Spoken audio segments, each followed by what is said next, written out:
Este documental se construye desde la psicología educativa, una disciplina que no se limita únicamente a identificar necesidades de aprendizaje o de comportamiento en el aula, sino que también abarca procesos formativos más amplios, orientados a preparar a las personas para la vida ocupacional y laboral.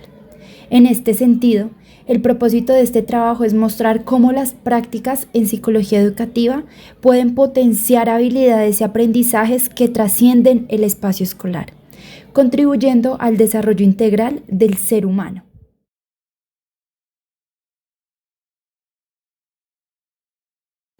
Hola para todos y todas, mi nombre es Sara Viviana Castro Cáceres, soy estudiante de octavo semestre del programa de psicología de la Fundación Universitaria Cervantes San Agustín y actualmente me encuentro realizando mis prácticas 2 en el campo de psicología educativa. Estoy en el externado Caro y Cuervo desde marzo del año 2025 y ya culmino mis segundas prácticas en noviembre de este año.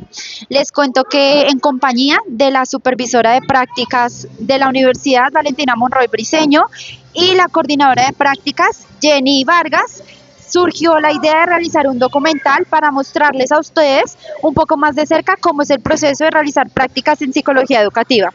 Actualmente estoy desarrollando otras funciones aparte de mi proyecto de prácticas, pero puntualmente mi proyecto de prácticas está dedicado a un estudio de caso de una estudiante con delección genética distal 13Q, que ya lo van a ver más adelante. Por ello, este documental se construyó con personas que dedicaron mucho tiempo, amor, compromiso a un proyecto que no solo va a quedar en el papel y en este documental, sino también en la vida de Alejandra, una estudiante con áreas por mejorar, con muchas fortalezas y con muchos espacios que se le pueden brindar a ella desde el amor y la empatía, entendiendo que su experiencia subjetiva es por tanto particular y por ello requiere de ciertas adaptaciones sin dejar a un lado que es ser humano y que también necesita de otros espacios de socialización muy importantes, en donde se le tenga en cuenta por su valor como persona. Espero disfruten mucho este documental y lo gocen tanto como lo gozamos nosotras al hacerlo. Gracias.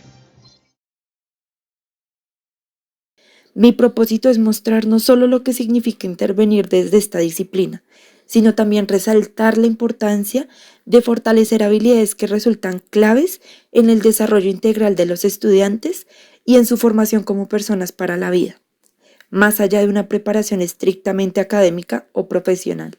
En particular, este documental se centra en Alejandra León, estudiante de grado 11 diagnosticada en 2017 con un síndrome genético por delección distal 13Q. Esta condición implica la pérdida de material genético en el cromosoma 13, lo que puede generar diversas manifestaciones clínicas como discapacidad intelectual, microcefalia, alteraciones neurológicas y cardíacas, entre otras. Sin embargo, más allá de los retos médicos, Alejandra también ha enfrentado dificultades en su adaptación social, lo que ha limitado en parte su autonomía y su participación en contextos educativos y ocupacionales. Mi proyecto de prácticas, entonces, se plantea como un estudio de caso con el objetivo de fortalecer sus habilidades instrumentales y psicofuncionales. Para ello, se diseñaron actividades psicoeducativas estructuradas en 5 ejes: memoria funcional, autonomía en la vida diaria, habilidades sociales adaptativas, orientación espacial y comunitaria y manejo del tiempo. Este trabajo busca no solo aportar a la vida de Alejandra, sino también abrir una reflexión sobre el papel de la psicología educativa en la construcción de oportunidades reales para la inclusión, el desarrollo integral y la participación activa de cada estudiante. A lo largo del semestre. Pero para entrar en contexto, es importante reconocer que la psicología educativa no se construye de manera aislada, requiere de una mirada interdisciplinaria y del aporte de otros profesionales. Desde que se conoció el diagnóstico de Alejandra, se contó con la participación de la psicóloga del colegio, Paula Andrea Murcia Herrera, especialista en educación y actualmente estudiante de maestría en neuropsicología. También recibí el acompañamiento de la docente Valentina Monroy Briceño, supervisora universitaria, quien desde un enfoque humanista me permitió comprender la situación de Alejandra, no solo desde la dificultad, sino también desde sus posibilidades y fortalezas. De igual manera, el docente Edgar Antonio Bulla Rodríguez, de la Fundación Universitaria Cervantes San Agustín, con formación en psicología clínica, trastornos emocionales del estado del ánimo y neuropsicología, me apoyó en la construcción de una línea de base que diera un panorama global del desempeño cognitivo de Alejandra. Bueno, muy buenas tardes. Mi nombre es Edgar Moya. Soy psicólogo clínico, magíster en psicología clínica, magíster en neuropsicología clínica y pues llevo más de 15 a 20 años de experiencia en todo lo que tiene que ver el área de psicología. Llevo un muy buen tiempo trabajando en psicología clínica y actualmente pues en neuropsicología clínica. Digamos que parte importante de dar como esa complementariedad es que la psicología clínica y la neuropsicología van a tener un hincapié muy importante en la práctica profesional y digamos en los conocimientos que pues, deben abordar, por ejemplo, los diferentes estudiantes de psicología. Porque es importante que los futuros psicólogos conozcan las bases neuropsicológicas de los trastornos del neurodesarrollo y otras condiciones genéticas implicadas. No solamente de neuropsicología, sino también de neurociencias. Cuando nosotros identificamos las diferentes variables que hacen parte de los trastornos del neurodesarrollo, nosotros vamos inicialmente con los trastornos genéticos. Y de los trastornos genéticos pues hay muchísimos. Unos conocidos como síndrome de Angelman, por ejemplo síndrome de Prader-Willis, que van a tener ciertas condiciones particulares a nivel cognitivo, van a tener un perfil neuropsicológico, también otras condiciones, por ejemplo algunos pueden cursar con cardiopatías, otros pueden cursar por ejemplo con algunas malformaciones. Por ejemplo el síndrome de Down, entonces por ejemplo conocer que el síndrome de Down pues tiene 3 formas importantes de conocerlo.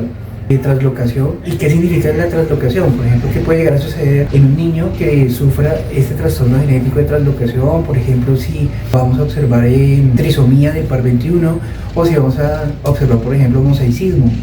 Entonces, cada uno pertenece al síndrome de Down, pero tiene una particularidad, un perfil neuropsicológico único. Y cada uno, dependiendo pues obviamente de sus condiciones de vida, sus procesos de aprendizaje, historia de reforzamiento, pues asimismo vamos a observar unos núcleos familiares y vamos a observar unos entornos que van a ser muy importantes a tenerlos en cuenta. Si vamos a mirar otros trastornos del neurodesarrollo, pues vamos a mirar aquellos que están relacionados, los más frecuentes, como por ejemplo trastorno del espectro autista, vamos a observar déficit de atención y hiperactividad, vamos a observar por ejemplo trastornos específicos del aprendizaje, trastornos de la comunicación y del lenguaje, trastornos motores que pueden llegar a presentar pues diferentes condiciones, dificultan por ejemplo la adaptabilidad de algunos chicos que pueden llegar a presentar esta condición. Tenemos otros, por ejemplo, que son tóxicos, o sea, que están relacionados con condiciones ambientales, que pues de alguna forma, pues efectivamente, pues ya los padres en sus pausas de crianza, en sus diferentes momentos cuando estuvieron en ese proceso de desarrollo embriológico, pues presentaron como algunas condiciones particulares. Y pues tenemos otros que tienen que ver con la migración, con la mielinización, que son muy tempranos, que se van dando, por ejemplo, dentro del proceso embrionario. Y pues vamos a observar algunas condiciones como el cierre del tubo neural, que no puede que falle el cierre del tubo neural generando encefalocelia, por ejemplo, puede llegar a generar espina bífida u otros trastornos que pueden estar generados allí. Lo que observamos es que los síndromes o trastornos del neurodesarrollo son muy diversos, es decir, son muchísimos. Y digamos que conocerlos va a ser importante y nos vamos a veces encontrar con algunos que de pronto no habíamos escuchado, como síndrome de Sotos, que presenta una discapacidad cognitiva, en algunos chicos leve, en otros moderado, con alteraciones motores, con alteraciones del lenguaje, donde incluso por ejemplo nos toca tener en cuenta cómo aplicar las pruebas, las diferentes baterías. ¿Qué impacto pueden tener estas condiciones en el desempeño escolar y ocupacional de la persona en el futuro? Depende de la intervención transdisciplinar que se haga desde un momento, conocer no solamente con diferentes profesionales, sino pues obviamente psicología, neuropsicología, pero neurología, terapia ocupacional, fisioterapia. O sea, va a ser una condición importante que varios profesionales hacen intervenciones y que no sean interdisciplinarias, sino me refiero a transdisciplinar. Es decir, por ejemplo, las metas terapéuticas que se planteen en algún momento no solamente sirvan en el proceso de intervención que está teniendo un profesional, sino que también impliquen un impacto que ayude también a otros profesionales en ese proceso. Dependiendo, por ejemplo, pues el diagnóstico, dependiendo, por ejemplo, la afectación, pues cada pronóstico va a ser diferente. Es decir, que la evolución de cada paciente que vaya a estar allí, esa evolución depende de los diferentes contextos, los entornos educativos, depende, por ejemplo, del compromiso que tengan pues, los diferentes profesionales y no solamente allí, con el sistema de salud. Es decir, vamos con aquellos chicos que tienen estas condiciones, vamos a pasar por algunas recomendaciones que son particulares, por ejemplo, para cada caso. Vamos a tener recomendaciones para el sistema de salud, vamos a tener recomendaciones para los padres que son muy importantes, que sigan al pie de la letra, ¿sí? Que permitan, por ejemplo, esa apertura, ese entrenamiento, diferentes protocolos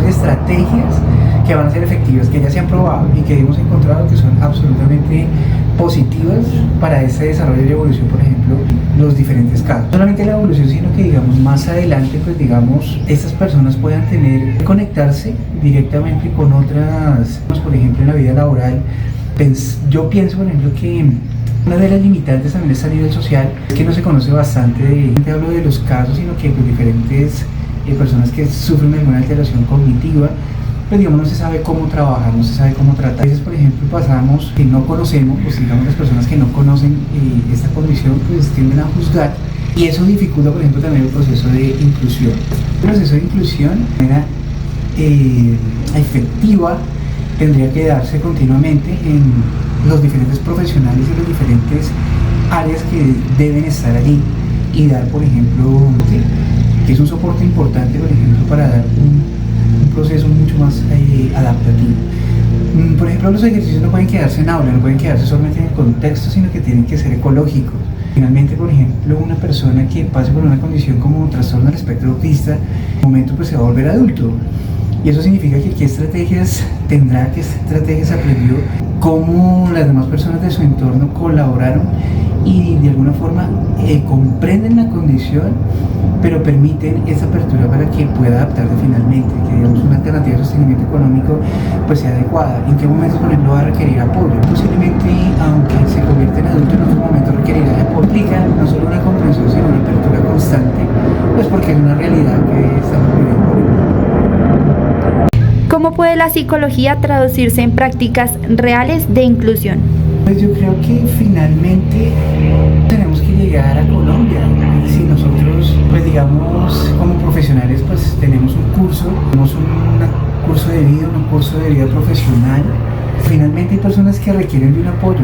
Digamos que nosotros tenemos una deuda muy importante como psicólogos, salud mental. Es decir, nosotros requerimos de alguna forma mirar diferentes contextos, diferentes lugares más allá de Bogotá, por ejemplo. No digo que no lo necesite Bogotá, que hay otros territorios que van a requerir, por ejemplo, apoyos profesionales que podamos hacer, incluso deben llegar a personas que no tengan recursos, es decir, personas que de pronto no tienen la capacidad económica a dar respuesta a una condición como estas, y no solamente estas, las condiciones en las que se dificulta, por ejemplo, dar un apoyo real.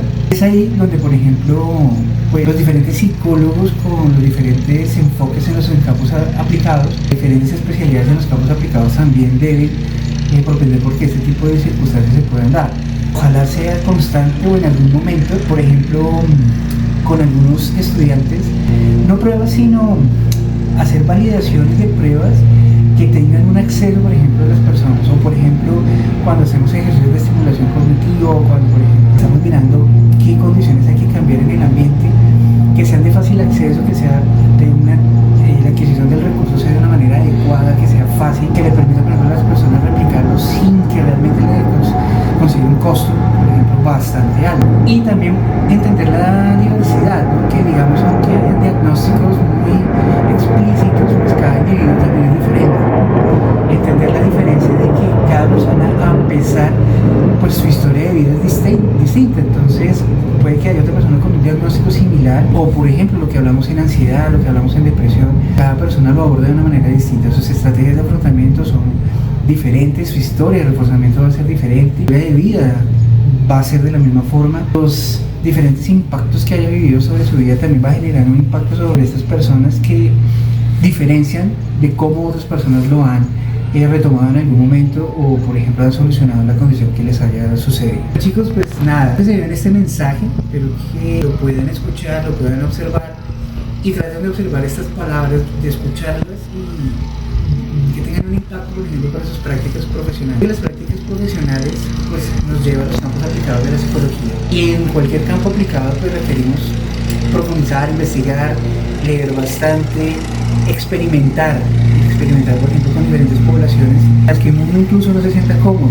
De pronto, por alguna razón, por alguna condición, sentamos temor o sentamos miedo de cómo, por ejemplo, abordar estas condiciones, pero para eso también están los supervisores, para eso también están los docentes, que ya, por ejemplo, su propia práctica profesional pues pueden dar un consejo, o pueden dar, digamos, que cuál es el curso, por dónde hay que ir, por dónde hay que investigar, qué hay que utilizar, qué estrategias hay que tener, por ejemplo, manejar cualquier condición. El caso es que la práctica profesional los acerca directamente a esa vida profesional que van a tener más adelante, que ustedes no saben cuál va a ser.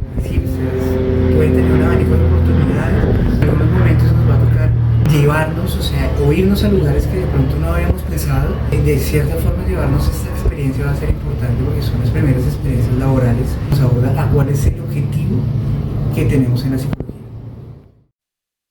Antes de avanzar, es importante detenerme en la ética. Todo proyecto en psicología, incluso en la etapa de práctica, debe sostenerse en principios éticos. En nuestro caso, fue indispensable solicitar el consentimiento informado al acudiente de Alejandra y el asentimiento de ella misma, asegurando la participación voluntaria. Nuestra práctica está regulada por la Ley 1090 de 2006, que establece el Código Deontológico y Bioético del Psicólogo en Colombia. Aunque aún no tengamos la tarjeta profesional, nuestro actuar debe regirse por los principios de beneficencia y no maleficencia, autonomía y justicia. Complementariamente, la Ley 2460 de 2025, que modifica la Ley 1616 de 2013, asegura la promoción y protección de la salud mental en Colombia. En el ámbito educativo, compromete al Ministerio de Educación y al Ministerio de Salud en la creación de ambientes que promuevan el bienestar psicológico de los estudiantes. Con esta base ética se desarrollaron las 3 fases del proyecto: diagnóstico de necesidades, planteamiento de las actividades psicoeducativas y obtención de los resultados. El diagnóstico de necesidades se realizó mediante diferentes técnicas e instrumentos. Primero, un registro de observación en 3 momentos distintos de socialización de Alejandra. Segundo, la evaluación cognitiva de Montreal para establecer una línea de base sobre su funcionamiento cognitivo. Tercero, la escala Kids Life adaptada al contexto colombiano. Cuarto, la escala Lawton y Brody adaptada al estudio de caso. Y finalmente, 4 entrevistas semiestructuradas, 3 con los docentes y 1 con la cuidadora principal. Los resultados del diagnóstico evidenciaron que Alejandra presenta necesidades específicas en 5 ejes fundamentales para su vida ocupacional: memoria funcional, autonomía en la vida diaria, habilidades sociales adaptativas, orientación espacial y comunitaria y manejo del tiempo. Estos aspectos corresponden directamente al desarrollo de habilidades instrumentales y psicofuncionales, indispensables para fortalecer su desempeño cotidiano y proyectar su inclusión en diferentes contextos. Dado que actualmente cursa grado 11 y está próximo a egresar, se reafirma la importancia de intervenir en estos ejes, con el fin de fortalecer su adaptación futura y brindarle mayores herramientas para desenvolverse con seguridad y autonomía en su entorno académico, social y ocupacional. Necesito que por favor me indiques todas las que recuerdes. ¿Listo? Me las vas a decir. Yo te las voy a leer. Rostro, seda, iglesia, clave y robo. Rostro, iglesia, clave, iglesia y rojo. Listo. Después yo te las voy a recordar 5 minutos. En 5 minutos vuelvo y te digo la misma lista. Te voy a leer una serie de números y cuando hayas terminado me gustaría que repitas esos números en el orden en el que yo te los digo. Listo. 2, 1, 8, 5, 4. 1, 2, 8, 5 y 4. Bien, Alejandra. Ahora vamos a hacer una prueba sobre atención.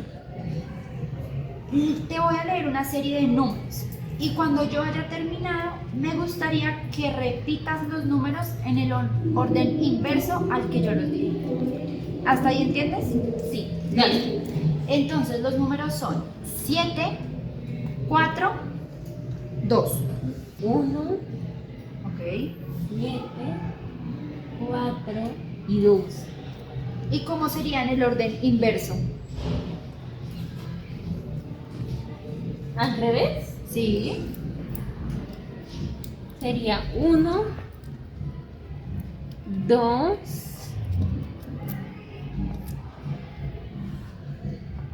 3 y 4. ¿En qué se parece una manzana y una naranja? La manzana tiene hojitas y la naranja es redonda. ¿Y en qué se parecen? La naranja es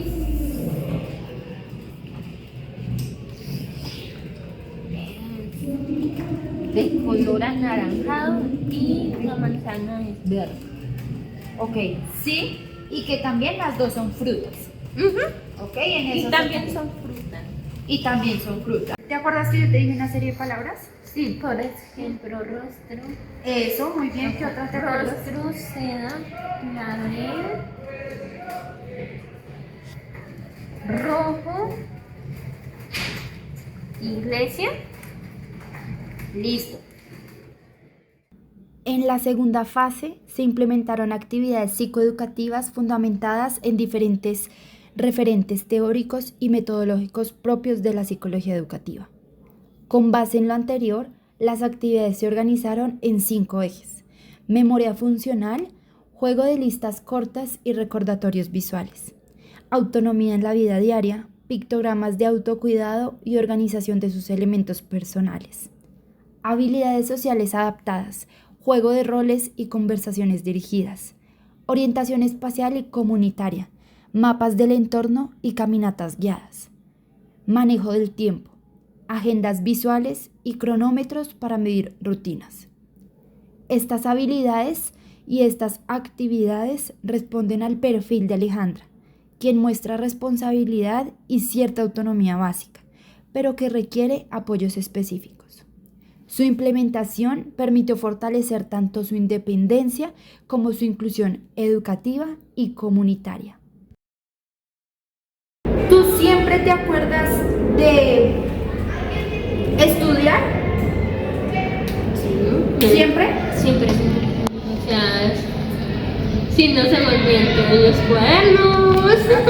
Ok. ¿Se te han quedado los cuadernos? Y no sé, algunas veces.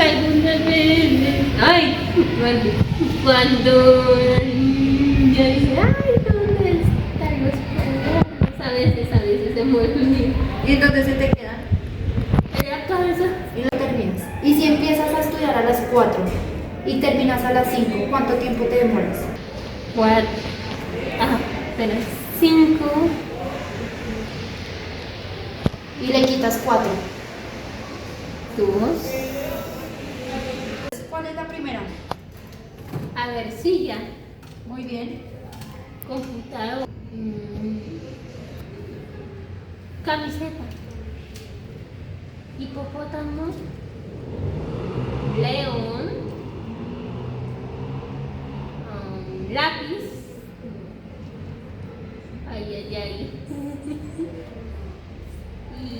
Y no me acuerdo. Ayuda. A ver, pensemos unos segunditos. Otra vez. ¿Todo desde cero? Hoy vamos a hablar sobre autonomía en la vida diaria. ¿Qué es una secuencia? Pasos. Pasos a pasos. Pasos chiquiticos para cumplir una meta. ¿Listo? Entonces, ¿qué es la secuencia para aprender a peinarte? ¿Cuáles son esos pasos? Primero de arriba hacia abajo. Muy bien. Entonces, primero vamos a hacer 5 pasos. ¿Listo? Primero, peinarme. De arriba hacia abajo. Separar el cabello, ¿no? Separa el cabello. ¿En cuántas partes? Entre 3. Y 3 más 3. 3 más 3, 4. Tengo 3 y sumo 3, ¿cuánto es? 3. No. 4, 5, 6. 6. Ay, perdón, profe. ¿Sabes qué es localidad rural? ¿O no? Hay muchos zonas verdes, ¿no? Sí, muy bien, zonas verdes. Muchas. La única con zonas verdes acá en Bogotá es Sumapaz. Mira, Sumapaz. ¿Listo? Entonces, ¿cuál es el norte de la ciudad?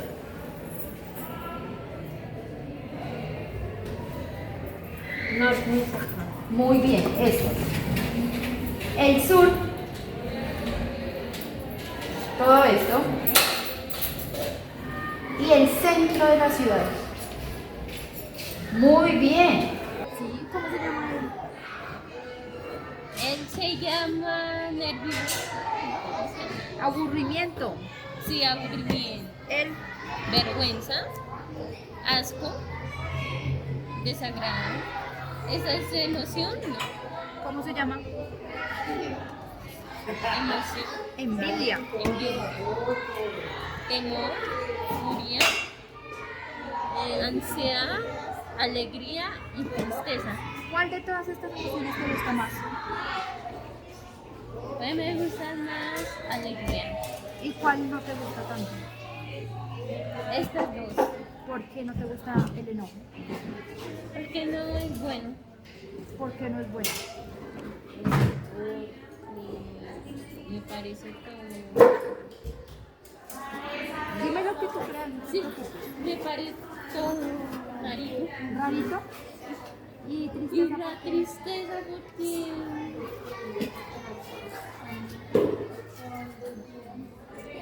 me parece como... ¿Cómo te parece? Triste. como hay triste. ¿Como triste? Sí. Pero sentir enojo está bien. Sentir enojo sí está bien, ¿no? Sí, tú puedes sentir enojo cuando llegas tarde al colegio. Puede ser ¿En qué otro momento puedes sentir enojo? cuando alguien me molesta también. Eso no está chévere. ¿Cuándo puedes sentir tristeza? Cuando me siento muy mal. ¿Cómo por qué te puedes sentir mal? No sé cómo...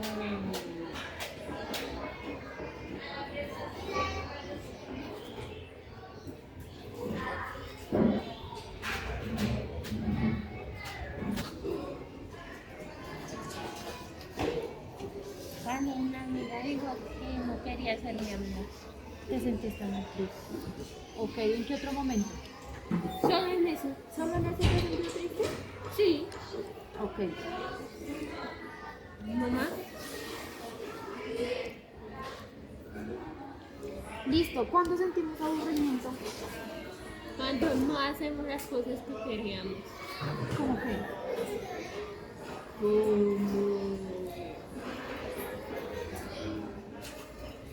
¿Te aburren las clases?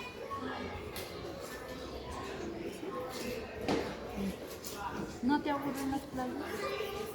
¿Te aburre estar en descanso? No. ¿Por qué no te aburre? Porque hay huevos ¿Con quién juegas? con diálogo. Con las profes. ¿Y qué juegas? Nada. ¿Nada? ¿Pero no que estás jugando en descanso? Lo invento. ¿Lo inventas? ¿Inventas que estás jugando? ¿Y con quién juegas? Si tú inventas que estás jugando, ¿qué juego inventas? ¿Qué haces qué?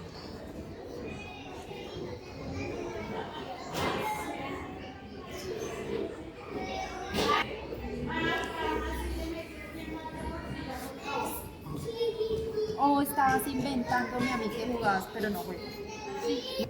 Que se queden así. Así como que he dicho. Pero a veces pasa, porque la gente a veces no sabe mucho sobre las cosas. Así, Sí. uy, no. Y cuando eso pasa, la idea es que nosotros respiremos. Digamos, todo va a pasar. ¿Cierto? Listo, Alejita. ¿Cuándo sentimos temor? Cuando uno... temor, cuando... en ocasiones cuando vemos un examen, listo. Ok, sí. Listo. Cuando vemos un examen, cuando uno le da miedo como pánico de una película de terror. Sí. Y cuando lo asustan. ¿Sí? ¿Cuándo nos asustan? Sí. Puede ser. Sí. ¿Cuándo sentimos ansiedad? Cuando sentimos ansiedad, cuando da ganas de comer mucho y cuando estamos nerviosos, ¿sí? ¿Y cuando estás nerviosa?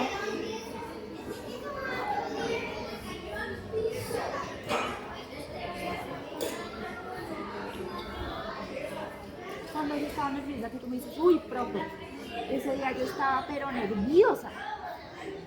Cuando boto algo.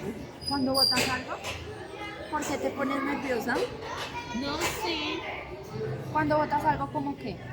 por ejemplo, una carpeta que se la llevó la Moni y si me dio como ¿Se la llevó quién? la Moni, o sea, La ese Moni. día me estaba, ¿Y por qué te dio nervios? pues porque mi mamá me estaba regañando. Ok. Listo. ¿Cuándo sentimos envidia? Envidia cuando hay una persona que está molestando a otra. Ok.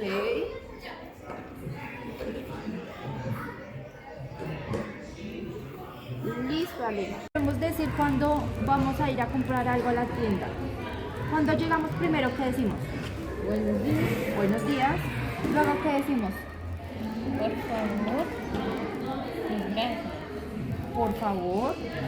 Por favor, ¿qué? ¿Me puedes regalar? ¿Me puedes regalar un paquete? Lo que vas a comprar. Sí, de papas. Sí. Y gracias, ¿cuándo lo decimos? Al final. Entonces vamos a hacerlo. ¿Listo? Entonces yo te voy a vender a ti estas galletas. Las galletas valen 6.000. O a la orden, vecina. ¿Qué necesita? Unas galletas. Mira, vecina, le ofrezco estas Club Social, muy ricas para que se las coma. Bueno. Le valen 6.000. 6.000. 6.000 le valen las galletas, vecina. Baraticas ahí para usted. 2.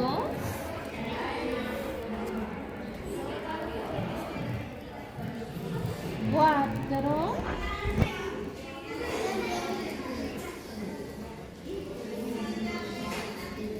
Espera. Me confundí. 2. 4. 8. 2. 4.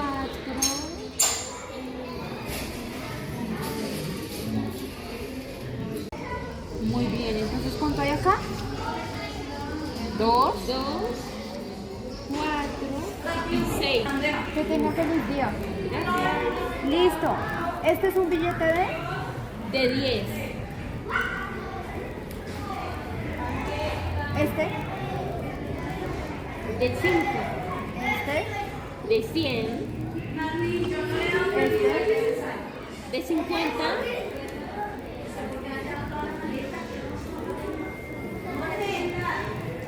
este. De 2. Y suma estos billetes. ¿Cuánto hay acá? 2.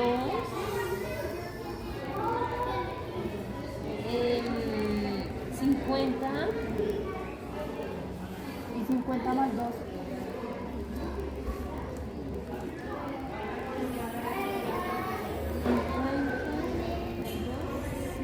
51, 52, 53, 54, 55, 56, 57. ¿Por qué le sumaste 57? Mi nombre es Paola Murcia, yo soy psicóloga, magíster en educación y actualmente estoy haciendo una maestría en neuropsicología clínica. Llevo aproximadamente 3 años en la institución como psicóloga y pues actualmente como supervisora de prácticas. ¿Cómo percibe la importancia de que las prácticas se fortalezcan los procesos de inclusión en el colegio con estudiantes que presentan necesidades especiales? Bueno, pues realmente para mí es muy importante y no solamente para mí, sino para la institución, es muy importante contar con el apoyo de las practicantes en este proceso de inclusión, ya que en el día a día pues generalmente tiende a dejarse un poco de lado por todas las funciones que tenemos en el campo educativo. Entonces, claramente las estudiantes de psicología de últimos semestres y las practicantes en este caso pues son un apoyo grandísimo para la institución para poder abordar con mayor fuerza estos procesos de inclusión en la institución. ¿Qué avances crees que puede tener Alejandra durante el proceso de proyecto de prácticas, el que está orientado a fortalecer las habilidades instrumentales y psicofuncionales? Bueno, pues yo considero que todos los avances.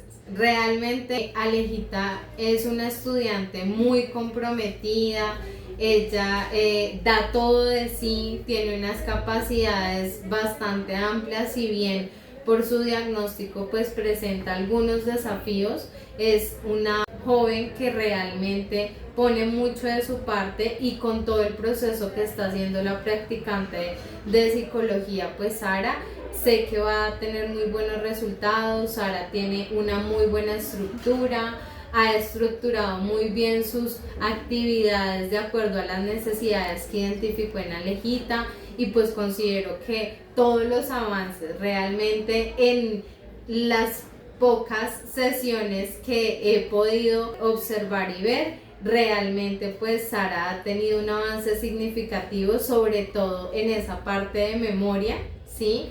Que veníamos teniendo algunas dificultades y pues he visto muchos resultados en esa parte. Entonces sé que Alejita va a salir con su botiquín lleno de herramientas para poder enfrentarse pues al desafío que tiene ahorita, que es salir del colegio pues ya a la vida laboral y profesional. ¿Qué retos enfrenta la institución para apoyar a estudiantes con necesidades especiales? Muchos. Realmente como institución presentamos muchos retos, empezando por esa articulación entre la política pública y la realidad del contexto educativo. Sí, considero que hace falta mucho ese apoyo de las instituciones o del gobierno para que podamos tener una estructura mucho más sólida en las instituciones educativas. Asimismo, considero que es muy poco el tiempo que a veces se tiene para poder capacitar a los docentes y claramente como esa resistencia muchas veces del cuerpo docente, porque tienden a verlo como una carga laboral más, precisamente por los planes individuales de ajustes razonables, por los PIAR. Ellos tienen una noción de que es una carga laboral. Es algo en lo cual yo considero que ha sido el principal desafío, en lo cual he venido trabajando durante estos 3 años, que podamos tener como institución, si bien una estructura, que ya contamos con la estructura hace más o menos 2 años, que ya anda la estructura, que cada estudiante tiene su plan individualizado de ajustes razonables, pero considero que hace falta un poquito más de conciencia y poder tener esos espacios de sensibilización y concientización para que los docentes también vean esto desde un foco como más aterrizado, ¿sí? O sea, no como una carga laboral, sino como un trabajo que de alguna u otra manera se lo pueden disfrutar, lo pueden gozar, porque si bien ellos tienen que cumplir con la formalidad, el mayor interés es que ellos vean en esto que ellos pueden ser gestores de cambio en los niños que presentan desafíos, ¿sí? En sus procesos de aprendizaje o desafíos en sus procesos de adaptación social o desafíos en sus procesos también emocionales, ¿sí? Psicoemocionales. Entonces considero que el principal reto acá en la institución ha sido ese.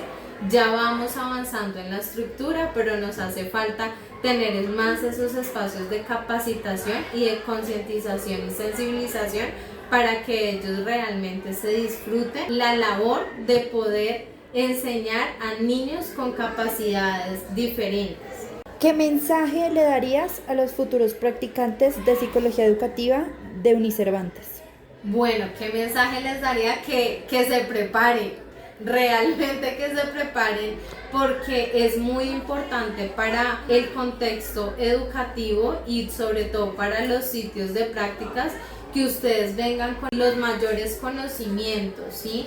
Que conozcan de las leyes, de las políticas, de todo el tema de inclusión educativa, que conozcan también de todo lo que tiene que ver con los procesos neuropsicológicos, que conozcan sobre los trastornos de aprendizaje, los trastornos del neurodesarrollo, que tengan muy en cuenta que son habilidades básicas que se necesitan en este contexto y que sean demasiado comprometidos, porque no es solamente venir, cumplir con un proceso que les exige la universidad, sino que realmente se metan en el papel y le saquen el mayor provecho. Yo considero que el campo educativo es un campo que, si bien te vas a dedicar a cualquiera de las otras áreas, pues te va a dejar mucho como profesional y como persona. Entonces considero que mi mayor mensaje es que consuman mucho contenido de valor, que se preparen y que vengan con los conocimientos que realmente se necesitan, que estén pilas en las clases para que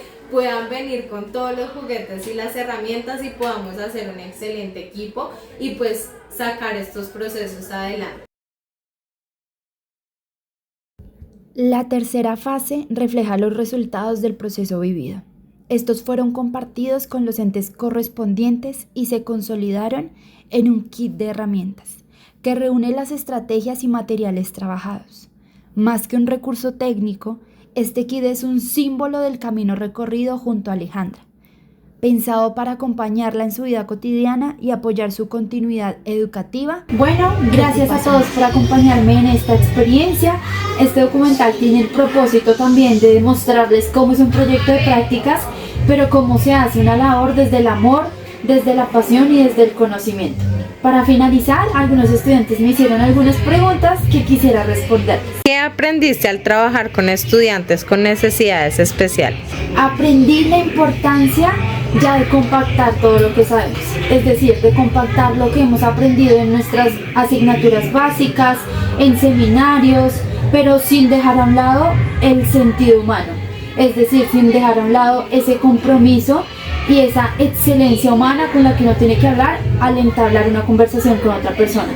Porque una vez un docente me dijo la importancia, cuando uno contactara a otro ser humano es como si uno tocara el corazón de la otra persona.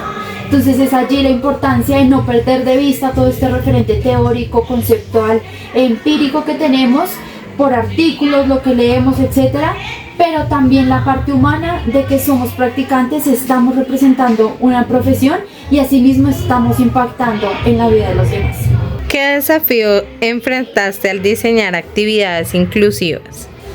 Ok, el principal desafío es realizar actividades en el tiempo estimado, que es un tiempo relativamente corto, porque con Alejita, con quien estoy trabajando, ella no maneja los mismos tiempos de atención sostenida. Entonces es importante que sean actividades creativas, muy creativas, sin perder de foco, sin perder de vista mi objetivo principal, que era fortalecer habilidades tanto instrumentales como psicofuncionales. Entonces yo creo que lo importante en la práctica y ese desafío que más noté era diseñar actividades enfocadas a lo que deseábamos, pero creativas, que a ella le gustaran, que realmente le sirvieran y no fuera solo como sentarla, pasarle unos papeles y mira, tienes que hacer esto, sino realmente instruirla en lo importante y trabajar. Alejandra es una persona que se caracteriza por ser muy autónoma y en ese orden de ideas el ser autónoma me permitió hagamos esto, hagamos aquí, hagamos allá, entonces aprovechar también esos recursos personales que tiene cada estudiante. ¿Cómo cambió tu mirada sobre la psicología educativa y la inclusión durante la práctica? La psicología educativa, desde mi perspectiva y desde cuando yo me gradué como bachiller, para mí era el orientador escolar el que estaba en la oficina, el que solo se limitaba a eso. Entonces yo ya desde este punto de vista como practicante cambié mi opinión y me di cuenta, no es eso. Las prácticas en psicología educativa son estar en contexto, estar con la población y para la población. Entonces entendí que hasta cierto punto es actas, informes, contactar a papá, mamá, acudientes, pero también es trabajar en campo, es estar con los estudiantes, hacer mucha observación. Entonces cambió en gran forma mi perspectiva y me di cuenta que la psicología educativa, si bien es un campo limitado, también nos permite a nosotros activar muchos mecanismos que no sabíamos que eran importantes dentro de psicología educativa, sin perder de vista las leyes que reglamentan esta profesión en este campo en particular. Y en cuanto a la inclusión, diría que el niño no es solo un diagnóstico, el niño no se remite a tienes esta etiqueta, sino con esto que tú representas, con estas capacidades, con estos retos, ¿qué podemos hacer? Entonces, a partir de esa vista de qué podemos hacer con el estudiante, teniendo en cuenta sus habilidades, sus fortalezas, sus oportunidades, áreas de mejora, es entender ese continuo de la familia, del colegio y todas sus áreas de ajuste para poder hacer el mejor trabajo. Entonces, creería yo que en cuanto a inclusión es no quedarnos con la etiqueta, con el diagnóstico, porque en cada niño se representa de forma diferente, sino más bien con esto que tenemos, con este acervo, con esta historia clínica, con esto que nos dan, qué puedo yo llegar a hacer y realmente impactar de forma positiva la calidad de vida del estudiante. ¿Qué mensaje darías sobre la importancia de que la inclusión no sea solo discurso, sino una práctica real? Allí yo podría indicar, no hay que perder de vista nuestro rol como practicantes en psicología, en tanto ostentamos ese conocimiento, clases de psicología educativa, psicopatología, psicología en cuanto a procesos del neurodesarrollo, trastornos del aprendizaje, trastornos del neurodesarrollo. Entonces, si mezclamos eso con la ley y con lo que actualmente se manifiesta en el campo, siento que puede ser una muy buena combinación. Es no perder de vista que si bien, por ejemplo, se tiene que hacer el plan individual de ajustes razonables, también se puede trabajar en campo con el niño, también se le pueden dar herramientas al docente, también se pueden hacer recomendaciones y sugerencias a la familia. Entonces, para llevarla del papel a la realidad es importante entender que hay que cumplir con ciertos formatos, con ciertos protocolos, porque eso garantiza nuestro quehacer ético, profesional, pero también entendiendo que es otro corazón el que estamos tocando. Entonces es otra persona a la que deseamos impactar de forma positiva y no solo a él, sino a todo su entorno. Entonces la mezcla de estos dos siento que puede ser oportuna para llevar del papel a la práctica. La inclusión es un camino que exige el compromiso tanto de los colegios como familias y entornos cercanos donde se desenvuelve la persona. La psicología educativa, entonces, aporta a que cada estudiante construya aprendizajes significativos para su vida presente y futura. Gracias por quedarte hasta aquí. Nos vemos en prácticas clínicas.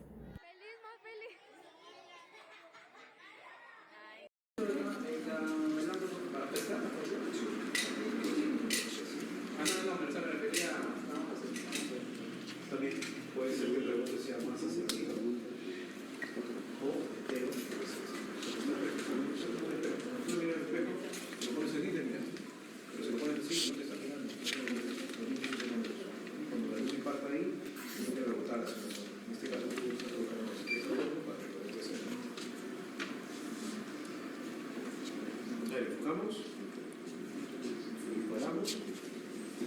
Cuando más mutuo estén los paneles, más va.